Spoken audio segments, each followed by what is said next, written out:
কিছুদিন ধরে গুঞ্জন ছিল ফিরবেন কি তামিম ইকবাল। তবে গতকাল তামিম নিজেই জানালেন আন্তর্জাতিক ক্রিকেটে তার আর ফেরা হচ্ছে না।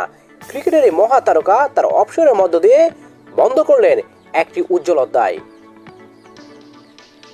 চলুন তাহলে জেনে আসি তার বিদায়কে ঘিরে সতীর্থদের আবেগঘন প্রতিক্রিয়া আর স্মৃতিচারণ। তামিমের অভিষেকের সময় তার সঙ্গী ছিলেন শাহরিয়ার নাফিস। বিদায়ের দিনে নাফিস ফেসবুকে লেখেন, আন্তর্জাতিক ক্রিকেটে তোমার অবদান বাংলাদেশ সব সময় মনে রাখবে তামিম ইকবাল। সেই সঙ্গে শেয়ার করেন 2007 সালে বিশ্বকাপে ভারতের বিপক্ষে তামিমের ঐতিহাসিক 50 ভিডিও। এই ম্যাচ দিয়েই তামিমের আবির্ভাব ঘটেছিল। তামিমের সবচেয়ে ঘনিষ্ঠ বন্ধু মুশফিকুর রহিম তার স্ট্যাটাসে ফুটে ওঠে দুই বন্ধুর অসাধারণ সম্পর্ক। মুশফিক লেখেন, তোমার অর্জনগুলো নিয়ে আমি গর্বিত তামিম। তুমি শুধু বাংলাদেশের নও, ক্রিকেট বিশ্বে এক অসামান্য দ্রুত।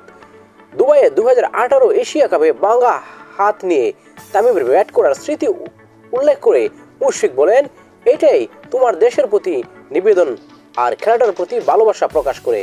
দোস্ত, তোমাকে মাঠে খুব মিস করব, তবে আমি কৃতজ্ঞ কারণ তোমার মতো দারুণ বন্ধু পেয়েছি। তামিমকে শুভেচ্ছা জানাতে ভুলেননি মাহমুদুল্লাহ রিয়াদও। তিনি লিখেন, তামিম, লম্বা ও দারুণ একটা ক্যারিয়ারে তুমি যা অর্জন করেছো তার জন্য অভিনন্দন। আমাদের একসঙ্গে ব্যাট করার মুহূর্তগুলো মনে থাকবে আজীবন। মাঠ ও মাঠের বাইরের স্মৃতিগুলো চিরদিনের। তোমার ভবিষ্যৎ সব চেষ্টার জন্য রইল শুভকামনা।